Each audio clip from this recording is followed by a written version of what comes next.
Welcome to the Jack Mountain Bushcraft Podcast, episode 56. Welcome to the Jack Mountain Bushcraft Podcast with your host, Jack Mountain Bushcraft School founder and Master Main Guide, Tim Smith. I'm your host, Tim Smith. I'm a registered Master Main Guide, and in 1999 I founded the Jack Mountain Bushcraft School. We help people become more skilled, more knowledgeable, more experienced, and more confident outdoors by using traditional skills, a few simple tools, and field-based experience. Whether you're looking to go from city slicker to competent outdoor professional, want to experience a remote expedition, or just want to learn a few new outdoor skills, we've got you covered. You can check out the show notes to this and all of our podcasts at blog.jackmtn.com. When you're there, click on the podcast button. And if you enjoy the show, please leave us a review on iTunes. Lastly, the best way to keep up with our programs and trips is to join our email newsletter, and you can do that at jmbnews.com. Welcome back to the Jack Mountain Bushcraft Podcast, episode 56. I am joined in my kitchen today by two men who need no introduction. But like most times when people say they need no introduction, the next thing they do is go ahead and introduce them. So I'm going to do that now.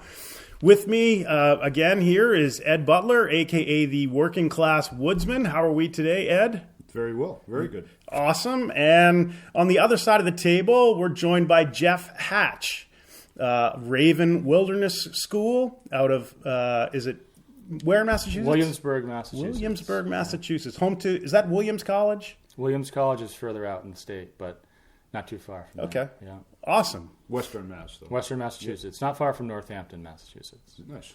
We were just talking how rural that still is pretty country out there. It is. It's beautiful out there, yeah. Once you get out a little ways, it's Probably nice. more so than we are here. Really. Very similar. Very similar to here. Yeah. We enjoy life, ironically, in the information superhighway era. We still live on a dead-end dirt road, figuratively and literally. Literally,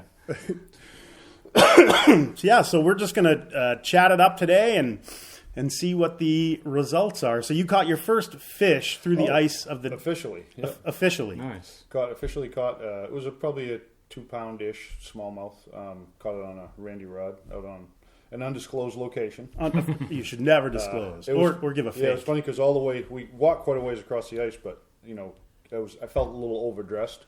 But as soon as I stopped moving and the wind picked up, it's like I was like reaching from whatever layer I had because it was actually pretty cold out on the ice. You were out in the middle of the Broads, weren't you? I was not. Is that frozen? No. No, of course it isn't. No. It was a smaller lake. You can't fish on Lake Winnipesaukee until January 1st. I'm just pulling your leg. I get you. I should know. But anyway, yeah. So we're on the books. We've caught a fish. So, excellent. Yeah. Didn't get shut out in 18. No. What's the date today? It's got to be close. The 29th, Saturday the 29th of December as we record so this. We're like in limbo between holidays. That's why everybody's so low-key. It's like, who cares? We're in the holidays. It's like we still got like another 3 days of this. This is like the 9th of the 12 days of Christmas, and no one knows if there's an actual holiday. Right. Yeah. Still feels like it, though. Which is what, Tuesday? Tuesday's New Year's Day. New Year's Day, right. And then it really starts. Then it's over. Then it's on again. Back to work. We got to buy new licenses. Credit card bills come in. Oh, it's going to be awful. Jeff, we've been internet friends for some time. Yep. And it's nice to finally meet you face to face. Yeah, you too, definitely. We've never actually met before. So yeah, pretty neat. Pretty neat that, you sort of do your outreach or something, but it's always interesting to meet people who have similar interests. And I think the internet has been a great for that. It definitely has been, yeah. Same way I've met Ed, Well, it was funny because I met Jeff at the New England Bushcraft. Yeah, that was back in April. Yeah, and I met, Malcolm. I met like a lot of people. 4 or 5, Hidden Woodsman, Micah, Any Wilderness. People that I'd talked to on the, or communicated with on Instagram for a long time, and YouTube. But finally, it's like you put a personality to the faces. Yeah. It's always a little bit different, but, it's always nice to meet that person. But it's kind of what I expect. No one surprised me. I got what I expected. It was fun. It was a great time. Yeah. That's I don't really do New Year's resolutions, but my plan for 2019 is to get out of my cave, so to speak, and actually go out and talk to real people in the real world, which I don't do as much of. And I always enjoy it when I do, right? It's always nice to It is nice. Yeah, I enjoy meeting people and talking to people that I don't know or never met or just know from online or something like that. And you think everybody there had the same interest. Yeah. Everybody was carrying a haversack or a pack and a knife and talking about making fire and all that other stuff. Yeah, all the fun Camping stuff. out. This year should be good as well. It's going to be in May this year, I A believe. little later. Different venue as well. Okay. Different venue, huh? Different venue. It's also, I believe, don't quote me on this, but I believe it's going to be 2 days as well. It's going to be a Saturday and Sunday. Nice. That'd be So cool. it should be good. In May, I believe. They did really good for their first one. That was the first one. First one ever. Yeah. They did well, I thought. I mean, there was no like. Yeah, Marcus did a good job. That's a lot to pull together, an event like that. Yep. So he's into it and all that, and he's working hard to get this year's to be, a 2-day event, which would be nice, and a better location. That location wasn't bad, but it'd be better if it was, I think, more woodsy. It was more pretty of a grass, like a field or something like that would be nice. So Yeah, he's it looking was- for that. It was A farm. Yep. It was like being in the middle of a field all day. It wasn't a bad day, but if it was That was like a racetrack almost. It was a like dirt bike track. Yeah, so there's a lot of Actually, gravel and stuff. Yeah. Yeah, it wasn't very bushcrafty. No, But you're right. It was all right though. Well, It was fine. it's probably hard to find the perfect venue. It is. It takes time. This is the first year, and every year it'll get better, hopefully. And it was a parking good too event. is something you got to consider. Yeah, Where's definitely there's a lot of everybody gonna cars. park? Everybody has the idea that the New England is very tiny, but I can promise you the reason I was unable to attend last year and probably not this year, Northern Maine's a long way from Sure like is. central and southern New England. Like I don't know what it takes. It probably at least 8 hours of driving to You get were there. 8 hours from Yep. where that was. Right. Yeah, It was absolutely. basically near my house. So I was, 45 minutes from that location where the event was. So we likely won't be there again this year, but at some point in time, I would like to Yeah, it'd be nice if you could go at some like to point. attend. If only to just be asked to never come back. I doubt that'll happen. Yeah, that's a great event. Yep. Other events, 2019, sort of here's the coming events, right? I know. Did I see that you're going to head west to Alberta to the global? Yeah, Bushcraft that Global Symposium? Bushcraft Symposium is the middle of June. So my plan is to be out there for that. That's a week long. I think it's 5 days. I think it's like the 10th through the 14th or something like that. Yeah, I had planned to looks like go. a- It yeah. looks awesome, and what a Lars great Fault's going to be there. It's going to be a lot of good people that are going to be there. group of people. Plan to go, but just Yeah. can't get away in the Paul middle Curley's of going to be there. our spring semester, so won't be able to attend. But we'll be Yeah. super envious of you out there hanging it's- out with those guys. It's going to be a lot of fun. I'm really looking forward to that. So if you're out there in podcast land, that's an event that you would like. That's an event you want to attend, right? And the best way is probably your best contact is Instagram. For that, they're on Instagram. They just recently started an account, I think. They have a website too. I don't know what the website is. Yeah, it's offhand, but you can look it up. bushcraftsymposium.com. We'll put a link in the show notes. Yeah. Okay. It's a pretty neat. It'll be a pretty neat event. Yeah. If nothing else, go out and hang out with Moores for the week. Yeah, he's going to be there. It's called the Global Bushcraft Symposium is what the full name of it is. Oh, nice. Yeah, Moores is going to be there. Obviously, it's Canada, so he has to be there for that. Well, I think the event, those guys decided to put it on as sort of to honor Yeah. Moores, and as a secondary, bring in Yeah. awesome people from all over the globe. Yep. It's going to be a great event. It should be. That should be awesome. Yeah, I'll be there with Fiala Raven from the area. Awesome. So you run the Raven Wilderness School, Yep. and you guys run courses mostly in Western Mass? They're all pretty much in West. They are in Western Mass. Yeah, Okay. all the classes are in there. At my school, sometimes in the summertime, we go out to the Connecticut River, some of the islands out there, and have the classes out there in the summer. But mainly, it's right there in Williamsburg, Mass. That's awesome. And Yeah. your other sort of gig, I mean, you have a regular job, but I your do. other gig is you are a ambassador for Fiala Raven North America. Yep, I am. I do events throughout New England. Right now, they're in Burlington, Vermont. There's 3 stores in Boston and 2 stores in New York City. So I travel around to the different stores, do different types of events. And this summer, we're talking about going out west and visiting all the stores out there. There's a lot of stores out west. And that would be like the Albany, New York. Or California, out to California, Colorado. I'm pretty ignorant about geography, Columbia. so I know there's like northern New England, and then you get to like Albany, New York, and then there's like another state. Then It you're keeps in going California. past that. Yeah, Really? It keeps going much further. I didn't. I'm surprised. Do they have a store in Asheville, North Carolina? No, they have no southern stores because it's not a southern company. They're not going to sell Parkers and stuff like that. You might be surprised. They might have a small part of a store, another store, that they carry some Fjallraven. I've seen that. Gotcha. They don't have a store down there, though. Because I know whenever I'm in Asheville, it's that particular. I see everybody. It's like, wow, this is definitely a Fjallraven crowd. You know, just the way they love. Either that, they order it. They can always order it online, stuff like that. But as far as their stores, they don't have anything south of. Because they want to emphasize New York, maybe. They might have one in D.C. I'm not sure, though. But they just don't want to open stores down south because I don't think it's going to sell that well. Because it's a northern company. All their stuff is warm weather gear, mainly. Arctic. Yeah, basically, yeah. Exactly. But it's, it's quality really popular stuff, in the Northeast. Yeah, it's good stuff. It is. Yeah. It's really good stuff. They have tents, sleeping bags. Oh, yeah. It's not just the clothing. Backpacks, it's all good stuff. It's rugged stuff. Yep. Like they're out of Sweden? They're out of Sweden, yeah. That's where they're from. Company started in 1960. I actually bought my wife a little handbag from Fjallraven this year. I saw it and I put it up. I picked it up like 3 times. It's like, she'll like it. She does. It's like a little like wax canvas material stuff. Yeah. Just a small bag. Yep, the G1000 fabric, which is waxable as well. It's basically a canvas material. It's pretty durable. Their packs are made out of that too. Mm-hmm. They're not your normal pack that's made out of like ripstop that will get shredded in the woods. They're made out of this canvas material, kind of like a Frost River bag, but not quite as heavy duty as that. But they're waxable. Their clothing is waxable as well to make it water resistant, not waterproof.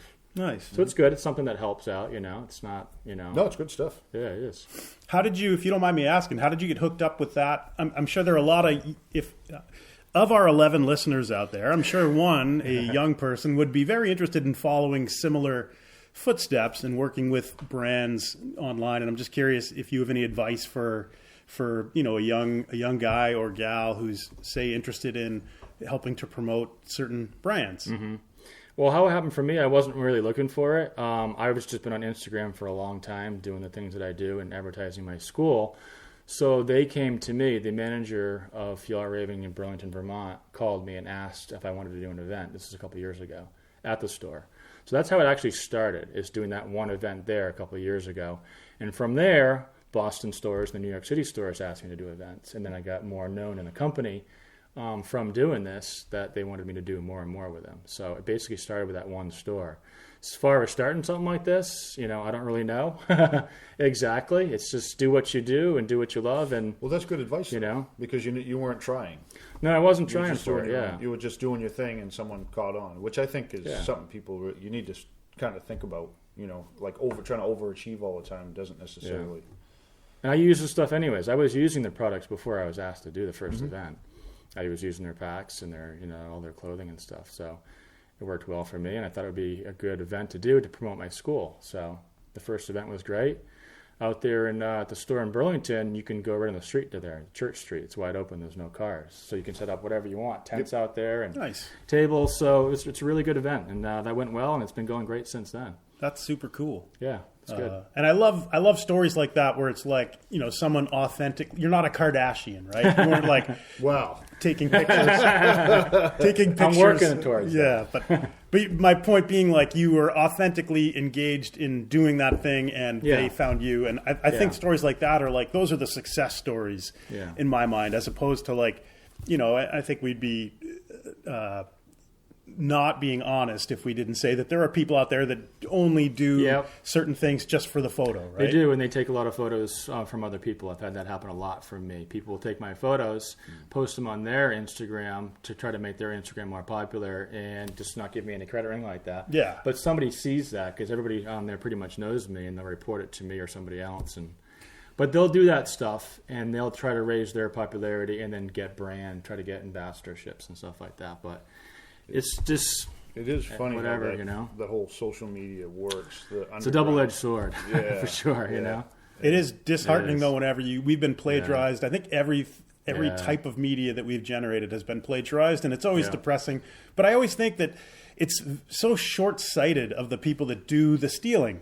Because it's like there's no way that people aren't going to know. Like, it's a small community, and it gets back to you so quickly. Like. Within hours, I know that photo was stolen and used somewhere else as advertising for another person's, Instagram or something like that. And they tell me, and I say something, Well, that's the advantage of having a feed like mine. Nobody wants it. So no one's ever going to steal it. So that's one advantage I have over. I used to get upset about it, but I don't really care anymore. It's just I have other things to worry about. My dream is to be plagiarized. Really? Yes. I can make that happen. I want someone to plagiarize me. Yeah. They always take the stuff, though, like the good photos, like, come take the bills. Like, steal the bills out of my mailbox, you know? Like, take the stuff I don't want. But, Yeah, I know. Yeah. But yeah, it's funny like that, how that happens. But I think that's an awesome origin story. Yeah, And it's good. I enjoy doing it. It's a great company, and they're fun to work with, and they're also very responsible to the environment and stuff like that, and the products that they use. Like they're down, they own the whole farm, all the geese and everything like that. So they know exactly where the down's coming from. They're actually geese that are used for meat, but the down they use for their sleeping bags and jackets and stuff. So they do it responsibly. They're not just killed just for their down, you know. Yep. Other things too with their products are, you know, Yeah. No, they've got a good. friendly. I think they have a good. From what I have read or understand, they've got a good reputation environmentally They do, compared to some yeah. other brands. The chemicals and stuff they use. Some of their tents you can't sell in certain states in the U.S. because they're not using certain fire retardants, you know, that are chemically, you know, harmful. But you know they don't do that. So some states you can't buy their tents Gotcha. because of that. We had a guy a few years ago who had a canvas tent, had to be loom state, which means no chemicals added, right? Mm-hmm. And I'm a big believer in that, but Yeah. oh man, he left it out once and it got wet and then it got moldy right away. And Was he able to fix it or clean it? in the long term, yeah, but it was anyway. There are definite downsides. There are reasons why they like to use some of those horrible chemicals. I would rather not live, Yeah, me in a too. little box made out of horrible chemicals for any length of time. Well, you know, people don't realize it, but like as far as I know, you can't manufacture mosquito netting in the United States I have no idea. because it's environmentally not okay. Huh? I don't know the particulars, but was it mosquito netting? And you think of how much mosquito netting you see, and now I feel a little bit guilty. It's like, wow, what kind of impact did that have? I don't know the particulars. I'm sure someone could probably do the research, but it's something about the process of making it that's not very environmentally. It's like chrome plating. It looks cool, but it's like, it's really not good for the rivers and streams. Are you, like If it's all up in my grill here? Is that well, you know, I know you catch me every time I point out your flaws, but anyway, you got the easiest job in the world? yeah. Well, that's cool. Do you have any events coming up with Fjall Raven? I do. Yep. My next event is in New York City. It's going to be at the Mott Street location, and that is going to be about fika. And fika is a Swedish term for enjoying coffee together with friends or by yourself out in the woods or at home or at a coffee shop. And it's something that they're really into doing.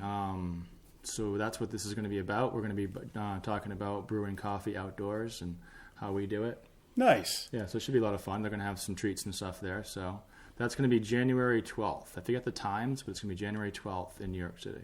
That's awesome. Yeah. I have a friend who was worked as a guide and horsepacker in Montana for a number of years, and myself as a Maine guide for a number of years. And we always, whenever we get together, it's always the coffee cook-off of Maine guide coffee versus Montana guide coffee. That's everywhere. Yeah, the coffee is the biggest thing out in the woods. It's huge. No matter where in the world you are. Instagram It's exists involved. because of coffee in the woods. You think about it. That's how it started.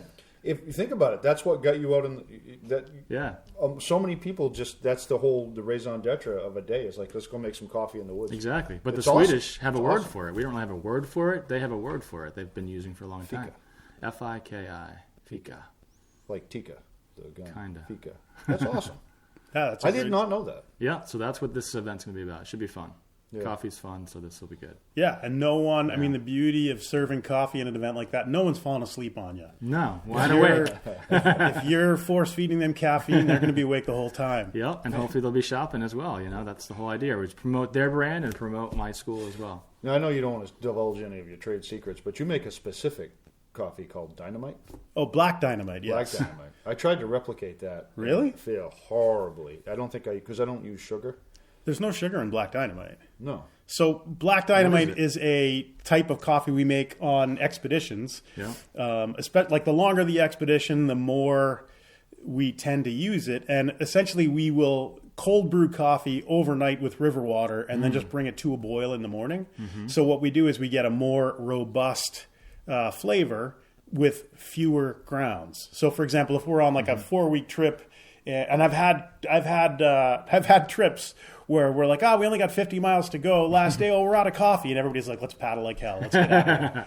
But yeah, so you soak the coffee grounds in river water overnight, and then you bring it to a boil in the morning. So you get the big extraction of the cold brew with the sanitization of bringing it to a boil in the morning. And we just to get a good solid flavor, you get more flavor from fewer grounds.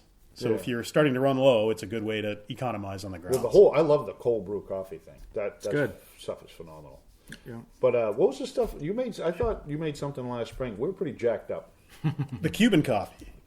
The Cuban coffee definitely has sugar, and that was espresso and sugar. Holy moly! I do sugar. I'm a cream and sugar person. See, I don't use sugar, and that was like the first sugar I've had in 2 years. Yeah. And I was like, it was a good coffee. 3 days later, when you came to, Yance's in the middle of the field. But that was Cuban coffee. Okay. Cuban coffee. Got to get that recipe. So with that, it's what is that? That is like espresso. Yes. And then we mix in the white sugar, no fancy sugar. They like the non-fancy stuff. Okay. And I first had that from a guy who claimed he was of Cuban heritage. And I think we were in South Florida. But anyway, he's like, try this, man. It'll sort you out. And I was like, yeah, whatever. And I had some. And 6 days later, I found myself on a raft in the middle of the Atlantic. It does. It'll crank you. Floating around on an inner tube. I didn't know where my pants were, but I had one boot on still. So that's fika as well. That's just another part of it. There's so dimensions to it. There's many. Fantastic. Well, we'll definitely put a link to the event in the show notes. And if you're in that area, you should definitely go check this out, because like you say, there's nothing like coming together over coffee. Yeah. And it builds friendships quickly and tastes good. And it definitely, I'm of the belief that I've been to 2 fancy coffee places in my life. I was thrown out of 2 fancy coffee places in my life, but it always tastes better when you're outdoors. It does. It absolutely does. Yeah, it's nice. It's I can remember when we first got into like doing mountaineering, everyone had a French press. Yeah. And I didn't. And I was like, I'd get up there and everybody's like making coffee. I'm like, so I went out and bought a French press, and that just, I don't know, it's the best coffee I ever had. That's how I make mine at home. French press. I don't have a coffee maker. But it is better outside. It is. Something about it. It just tastes better with the woods. It's like, those backpacker meals. If you've ever eaten those, the bag, you just pour the hot water in. If you eat those at home, they don't taste very good. But when you're out in the woods in the cold, they actually taste better. Well, there's no sauce like hunger to make any food taste better.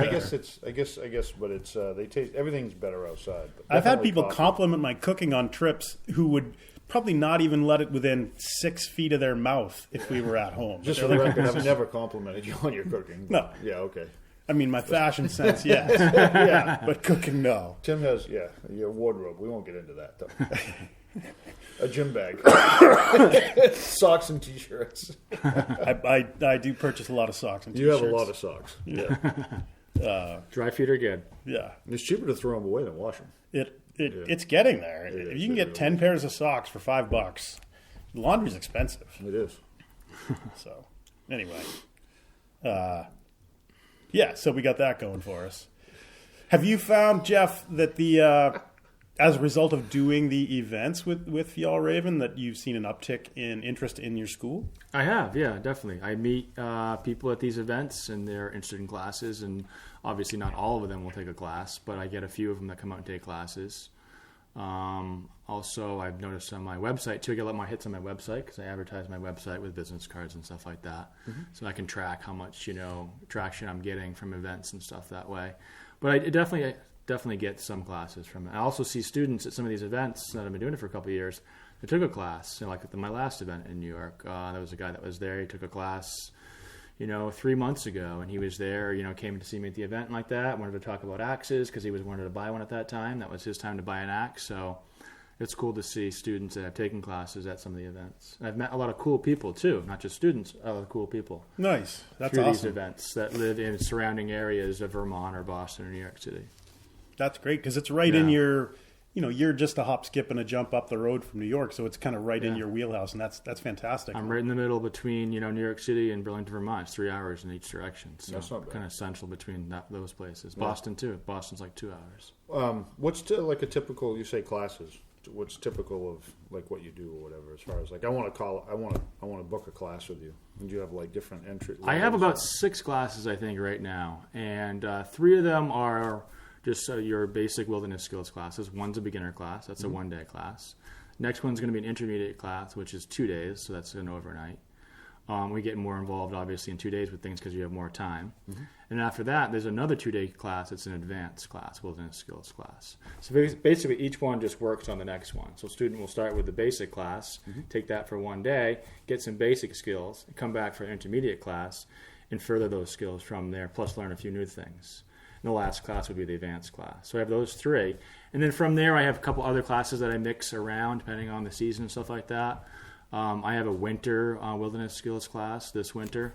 I have a wood carving class, and then I have another class. I have a minimal kit class coming up this winter as well, which you only can bring about 8 things with you. And that's always fun, too. It's a good challenge to go out with just very few things. What you really need. And see what you can make from there. And we'll have different projects or things that we make with the tools that we bring. So those are the 6 classes that I have right now. I don't have a lot of classes. It's a pretty small school. And it's getting bigger and bigger. I've had it this is my 3rd winter, I think, that I've been doing this. It's not full-time right now, but eventually maybe it will be. Mm-hmm. But it's good. It's really good. I enjoy teaching the classes, and I enjoy, working with the students and having the students come back and take another class. And I also enjoy going to other schools myself, too. There's a lot of good schools in this area. The Roots School is in Vermont. That's a great primitive skills school. Yeah, I've never been there, but we have had... great people. Brad and Sarah are really good people. I've heard of that. Yeah, I've been up there a few times. I tried to interview them the last time I was over in Vermont, but I think there was like a flu going around or something. They were all knocked out. They're really nice people. Yeah, really nice. They're in, where are they in? They're Bradford, Vermont, exit 16 on 91. Oh. They're up in that area. It's a great school. There's definitely a trend of people that want to get closer, back into the wilderness. Yeah. And start to do things more, from a primitive standpoint. Mm-hmm. I think the trick is going from the EMP back to the basics is sometimes. Yeah, everything's getting so high tech. People are looking to get back a little bit. Right. Yeah. It's getting so crazy with video games and technology and email, and everyone's so busy and all the crazy things going on in the world and all that. People are looking for skills that are just basic skills to take care of themselves because they feel like, what are they going to do if they're out in the woods or if they get lost or something like that? And it is an art form. You yeah. know, it is passive. I mean, it's positive. I mean, it just once you're out, you get out in the woods for a day or two, and it's just like things just kind of dissolve behind you. And, yeah, people are looking for that. Yeah. Whether it's you really want to learn survival skills or you just want to be out in the woods enjoying yourself. Either way, it can be either or, depending on what you want it to be. Definitely. To whatever level. And just I think the underlying theme is just like the comfort that comes psychologically when we can just turn stuff off and step away and, interact with elemental forces. Like, fire is an elemental force. It's something that's wholly different than staring at my phone and looking at a picture of a fire or a video of a fire, right? Like, it has to be experienced. And I think, especially with young people, I think we're all of a similar, the three of us are of a similar age. And I can very well recall life before internet, but young people these days don't have that experience. So to try to, it's a fine line between that cranky old guy who's, kids, get off my lawn versus, there was a whole. Yeah. Well, I was a teenager when the VCR was the latest, greatest thing. Remember the VHS cassettes? Yeah. I mean, I was driving when those things were like hitting the stream. Like, it was like the most amazing thing. You could now watch a movie in your house. Yeah, that was unheard of. You didn't have to go all the way to town. Or to a drive-in or to a theater. Yeah. So we went down to the video store, rented a tape. I think a VCR was about $1,500. The first ones. Yeah. They were, yeah. They had beta as well back then. It was VHS and beta. Beta died out. We had beta a little bit around here, but a few people did. But the VHS was, I can remember going into people's houses, and they'd have 100 movies in their book. So the books got thrown away, and then they had VHS. It was just, and that didn't seem that long ago. No. But which I guess was probably 40 years ago now. Side note, my college roommate always had a pretty good sense of humor. So in the early 90s, DVDs were on the scene. His favorite thing to do was to go to the Blockbuster Video, tell them that he had been in the Peace Corps in sub-Saharan Africa for 9 years and demanding to know where all the beta section was of tapes. which had gone away 10 years prior. So that was always fun. Yeah. What was the video disc too? That was the other thing. Yeah. I remember those for a while. Laser disc or something. Yeah, and you think about it now, you just download a movie on your phone. It's like nobody. Yep. It's like everything is just too quick, too fast. But it's like as we get more and more savvy with all the technology, there's more moving parts in the system and more likelihood that it can break. Well, you just don't see the parts moving. Right. That's the problem. It's hidden from you. You know, it's not like the old farm tractor. You had to get the tractor going to plow your field. You don't see that anymore. You just someone else is doing it. Yeah. But I guess everything's getting too easy. I'm speaking like figuratively in that the more moving pieces there are, the easier life becomes for us.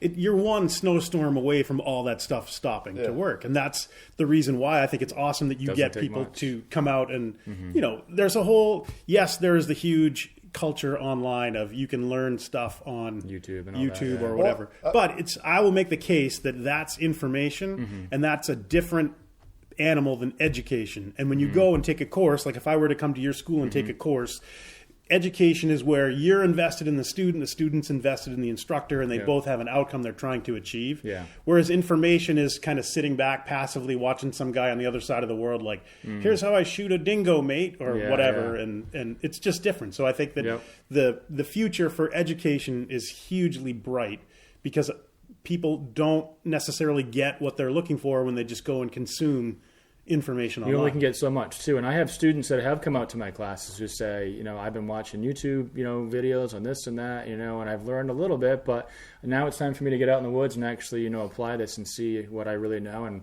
what I need to learn.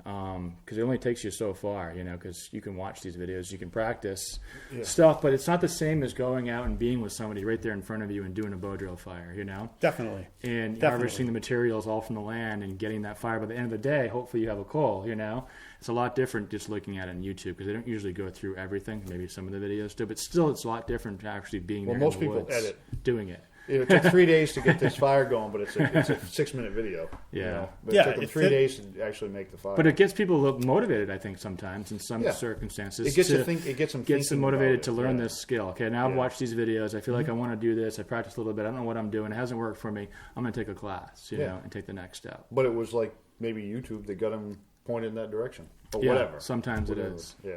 I'll make the claim that if Lewis and Clark were leaving St. Louis now, it would be a 2-minute video their whole couple of years out. There'd be like the first 30 seconds would be them pulling away from the dock, everybody waving. Yeah. There'd be like a 15-second montage of them like sucking it up, going through the mountains when things are really hard.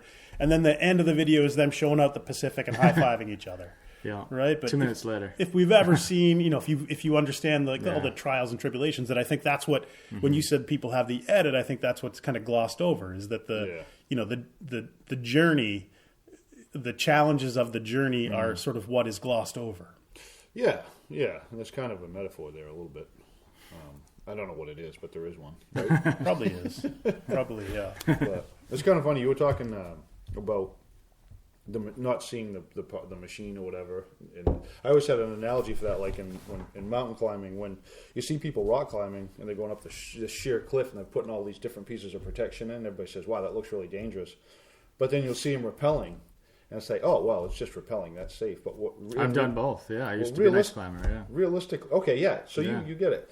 But realistically, you know that rappelling is the most dangerous part more dangerous of the trip because I've told Jessica stories about rappelling down and having to go to the bathroom real quick when I got to the bottom because I was so scared. Well, because it all comes down to that one piece of protection. Usually, it was a V thread through the ice with a piece of cord. That's how you got down. That one piece, and if that pulled through, you're down the bottom quick. But people think, and it's kind of an analogy, like when you see all the different pieces of protection in place, if one goes, the other one's going to save you. Whereas now a lot of people are in rappel mode, and they just think they're safe.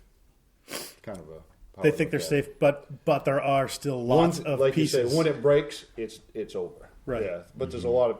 Does that make sense? I don't know Totally. if I said that right, but it's kind of an analogy. That was you just reminded me something about mountain climbing. I was watching, I think it was the Peanuts Christmas with my kids, Charlie Brown, and one of the characters is explaining to the other character why they lash themselves together in the high alpine country, and it was the character said, so that if one falls, they all fall. There's a couple interesting. Yeah, it's not true, but I've never tried that technique. Classic. Yeah. I forgot you ice climbed. That's right, too. Yeah, I did for a while. Yeah, for a number of years. Yeah, it's a lot of fun.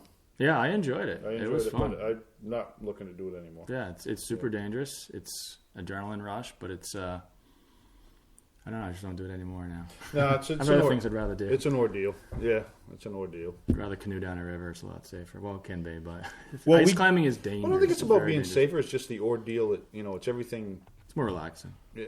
Statistically speaking, the most dangerous thing we do when we recreate is drive to the trailhead, right? Like cars are inherently dangerous. Yeah.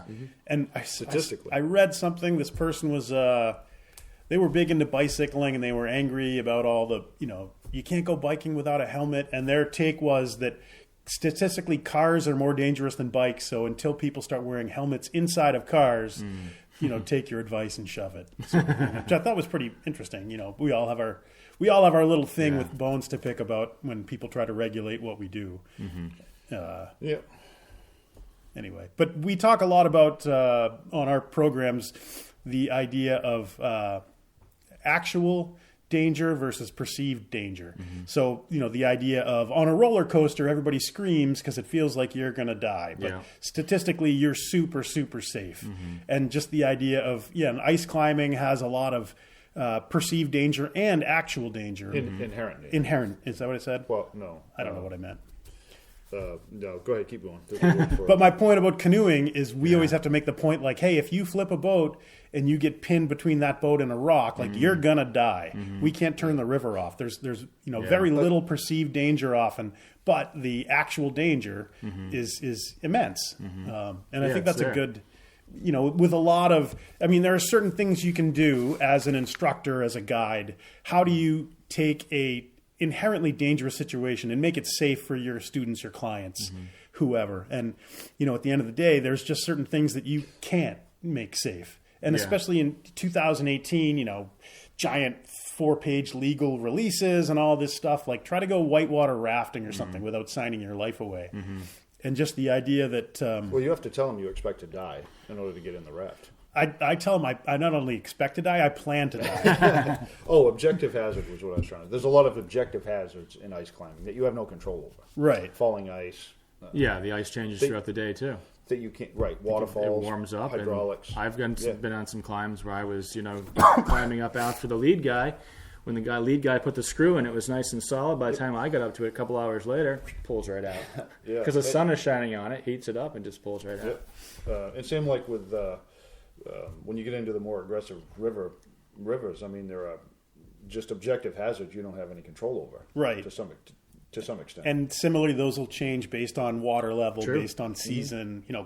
Cold. I am a sea kayak guide, and the huge hazard on the coast of Maine is the cold, right? That water never warms up. Cold, it's like the hottest day of August, and hey, the water's 53 degrees. Yeah. So it's like, it might not be necessarily the, I know. It might not be this huge whitewater. Well, I'll tell you, when I went, I rode my bike through Nova Scotia back in 2005, and when I walked out I couldn't believe I walked out onto, it was Port Jolly, and beautiful white sandy beaches, pristine, rolling green hills, and not a soul. I can't believe no one's on the beach. I took one step into that water, and it's like, that's why. it Freezing numbs. cold, it's so cold. It's painful. It's painful. Yeah. It's painful. Yeah. So, if you fell out of a kayak in that water, Yeah. It's like going through the ice. You didn't have a dry suit on, it's not going to be long. Oh, man, it's cold. It is cold. Start hyperventilating. Yeah. But that's what happens the further, like you're saying, the further north you go in that ocean, it stays cold. Yeah, definitely does. But, Maine's always cold. I swam in Alaska once. Homer, Alaska. I swam. I was in Alaska. I was in Homer, but I didn't go swimming. Just to say I did it. It was a nice warm day, right? It wasn't Out like on the spit? Did you go out there? We weren't on the spit where we swam, but it's a long story. But it was down in the bay. Kachemak Bay. Yeah, out in there. I've been out there. It's probably a little bit warmer. That's where my friend Al went. He loved it up there. It's gorgeous. In Homer. Really pretty. Yeah, and he talked about the spit. Mm-hmm. Yep. The restaurants and stores and stuff out Yep. there. Yeah, it's caught some really nice fish. You look across the bay and the glaciers are over there. Yeah, in the mountains. Stunning. Yeah. Most pristine. That's not the right word. Best view of any outhouse I've ever been in. Homer, Alaska, on the bluff. It was a split door, right? So you could open the front of the door, the top of the door. Like a Dutch door. Yeah. Yeah. Dutch door, yeah. Anyway. As opposed to a Dutch oven. Right. We haven't talked. What? Anyway. Yeah, so long-winded way of talking about how the perceived danger is often different than the actual danger. Yeah. Yeah. Yeah. So where are we going with this? I don't know. I always like to bring it up.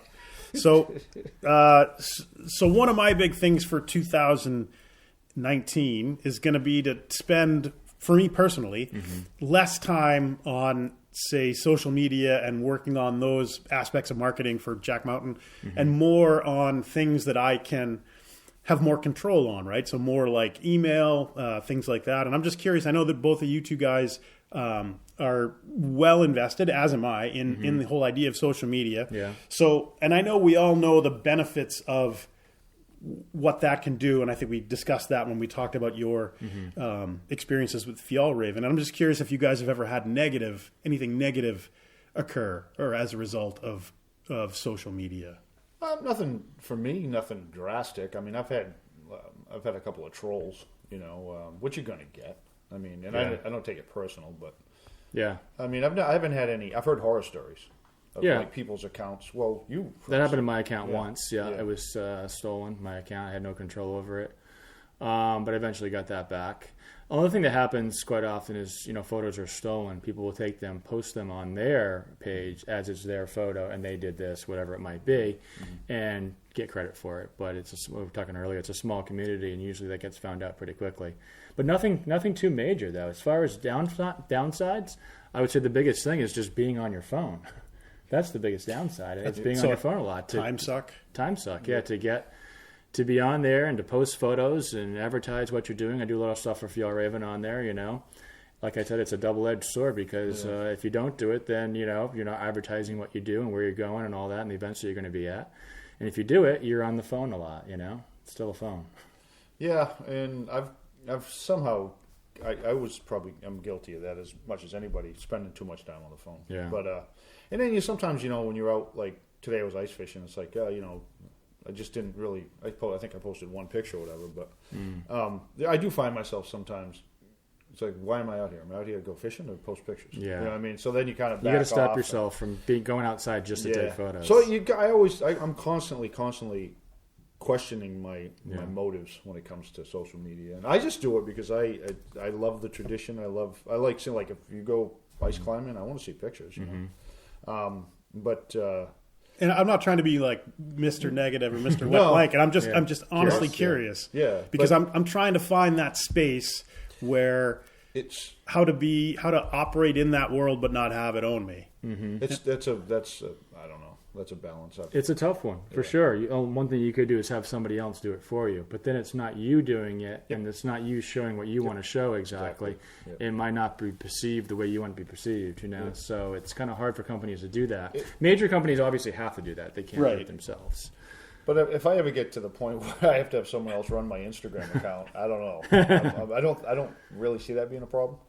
But the one thing it does irritate me, I guess, is that when you do a video or when you do because I do a lot of YouTube videos, and people just want to drop their 2 cents. It's like, You mean like comment-wise, you mean? Or Hey, why'd you do it? I get that a lot in YouTube as well. Why'd you do this? Or what? It's like, if you don't want to watch a video about fishing, or you don't want to watch about building, then don't watch the video. I mean, there's a lot of videos I don't want to watch, and I don't watch them just so I can thumbs down them. So, or you put a negative comment in there. Some people. I have a good story about this. Early days of YouTube. A friend of mine who kind of got me started with all the tech stuff. He was our great story here. A little side bit. He was the goalie of our college hockey team. Super bright guy. Grew up in Nova Scotia, and after college, he got a master's degree in something. He's wicked, too smart for his own good, right? So he was working. He bought a house in Hooksett, New Hampshire, near Manchester. He navigated it as such that he worked in Boston, and he got to where he would only go down once a week, and he would telecommute from home. And then he got it to where he would go down and take the bus down to Boston once a day every 2 weeks, and then come home. And then we were sitting around having a beer, talking trash and enjoying each other's company. And he says, I'm just getting tired of living in the States. He said, I think I'm going to move back to Nova Scotia. And I'm like, well, what are you going to tell your company? He's like, why would I tell them anything? So so essentially he moved back to Nova Scotia and would fly to Boston one day every 2 weeks. And, he was in like the risk management section of a major bank. I don't remember which one. It doesn't matter. But just the humor there was, I loved it. Anyway, so he got me hooked up. He came up. We would shoot a few videos. Early Jack Mountain. This was like 2008. I think it was right when YouTube started. So we shot a video where I did a hand drill fire. It was a 10-second coal, right? Yeah. The whole video was like 40 seconds, start to finish, right? So some guy writes this comment like, I didn't watch the whole thing, and then writes like a 3-paragraph response. A 40-second video. I didn't watch the whole thing, but I didn't invest 40 seconds watching the video, but I'm going to write a 20-minute comment. Was it negative comment? Pretty much? It was just like, I didn't, however you did I do my notch differently, right? Yeah. And I'm like, well, everyone does it differently. Who cares? It's all similar, but the idea of just like not being willing to invest the 40 seconds, but having no compunction with, I'm going to spend a half an hour writing a comment. Yeah. It's like when you do a cooking video, like if a chef does a cooking video and goes through this whole, spends it all day showing you how to cook a particular dish, and then all someone can say is, well, I usually do it this way. Yeah. Rather than, it's like, really? Then do a video and you show, but I don't get that. I don't get why people have to do that. There's a lot of that on YouTube. Yeah. Well, because it's because it's free. Anybody can go in there and say what they want. But my son is a big YouTuber. He has his channel. He really enjoys it. Yeah, it's a lot of fun, but I take it with a grain of salt. Yeah, you can't be too serious about it. You can learn a lot of cool things on there. It's fun, it's enjoyable, but you just can't take it too seriously or yourself too seriously, really. And I know that you don't. You have some fun on there. Some of your videos are hilarious. No, Tim believes everything he says, though. What's that? He believes everything he says. I like the Fahrenheit Celsius. That's one of my favorites. Oh, yeah. I don't really have a functioning filter. So when I have surrounded by enablers who were like, yeah, let's record that, I'm always like, yeah, sure, that sounds like a great idea. But we did delete a couple, though. When we were living, remember? Yeah, we made a couple of videos that we deleted. I deleted. Oh, it was on my channel. Okay. A couple of late nights across the street. Oh God, yeah. We get up the next day. It's like, I'm not posting that. Bad idea. Yeah. Because I was supposed to have been at the bingo parlor down at the YMCA, and I didn't want anybody finding out that's not where I was. Right, something like that. But anyway. Yeah, just shenanigans.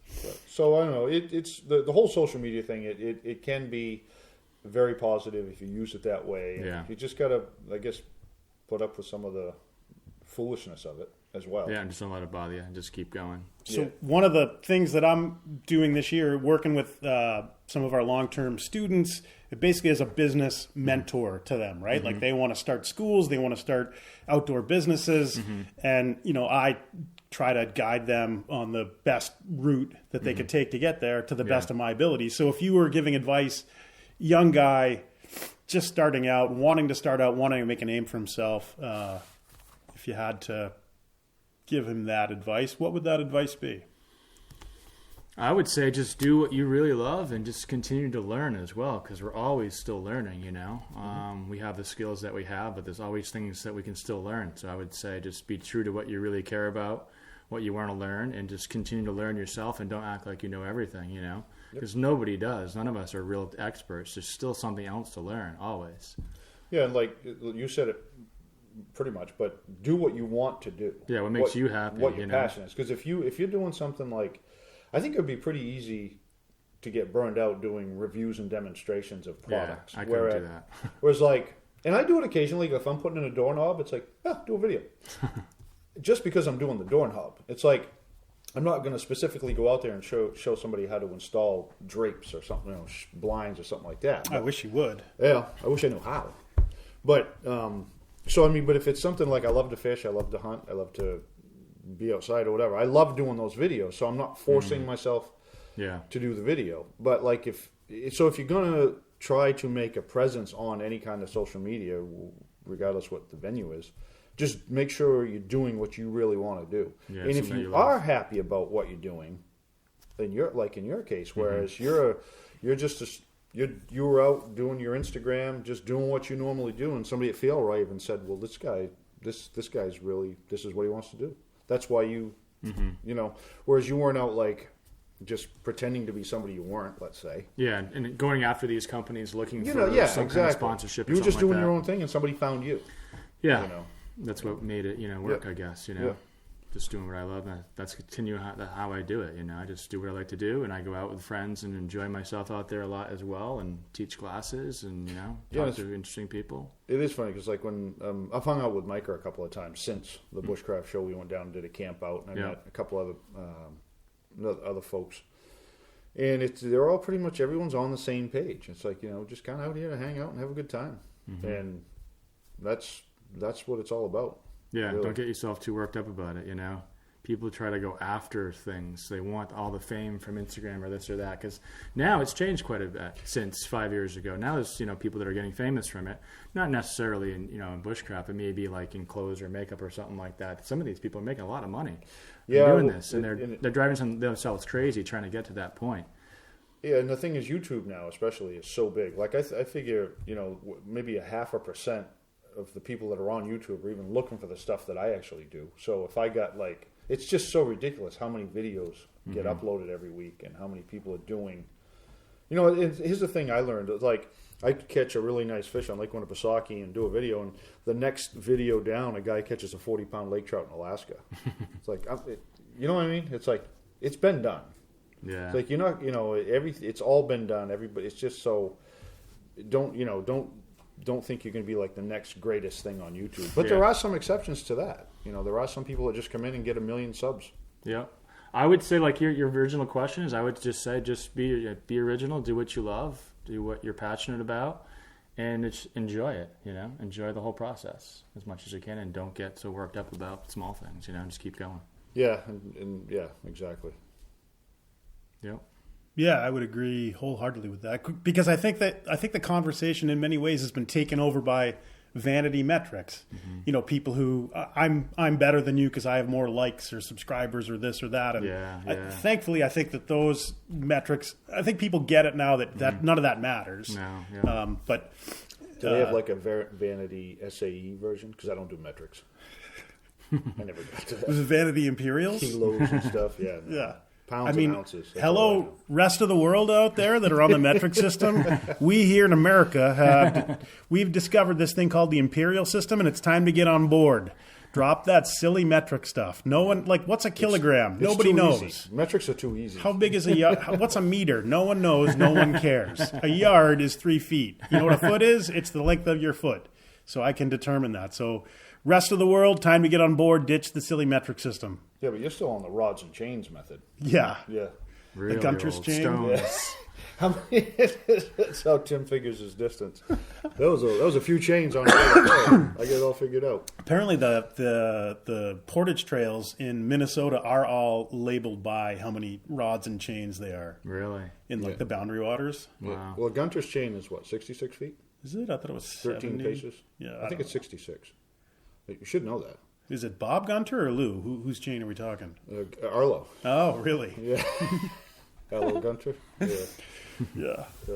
Good stuff, though. If you ever want to do some, I'm sure you're familiar with the rods and chains and all that stuff. A little bit. It's interesting how the early surveyors of the country, or the world really, how they figured and how close they really got it with the equipment they had. Yeah.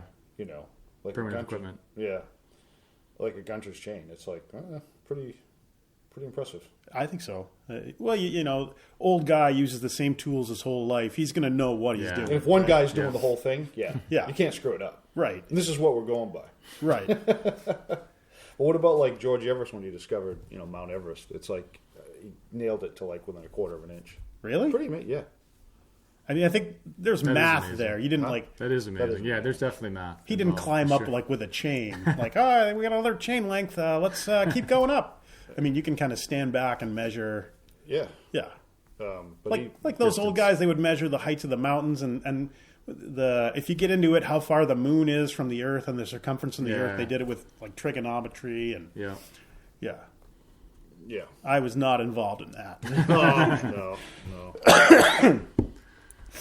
Yeah. Anything else that's worth discussing here today? Yeah.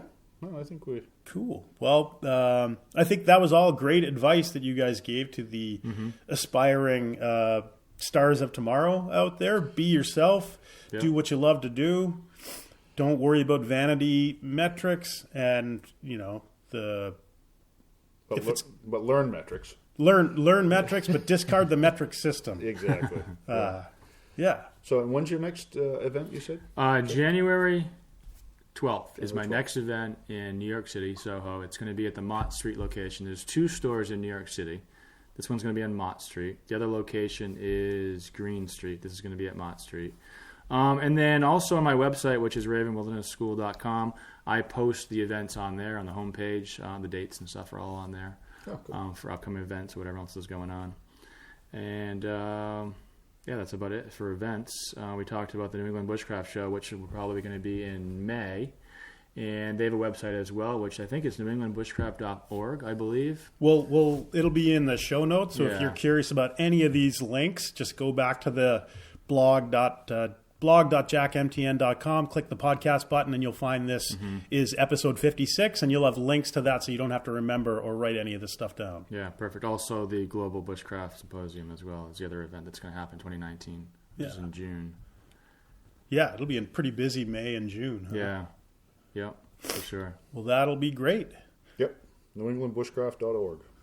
Well, thank you very much for spending your time with us today. It was great to have you. Nice finally meeting you, Tim, for sure. Great seeing you again. Yeah, you too, Ed, for sure. And so if you enjoyed this, if you think it's worthwhile, share it with somebody. Give us a review on iTunes or wherever you listen. But thanks again for listening, and we'll catch you back later.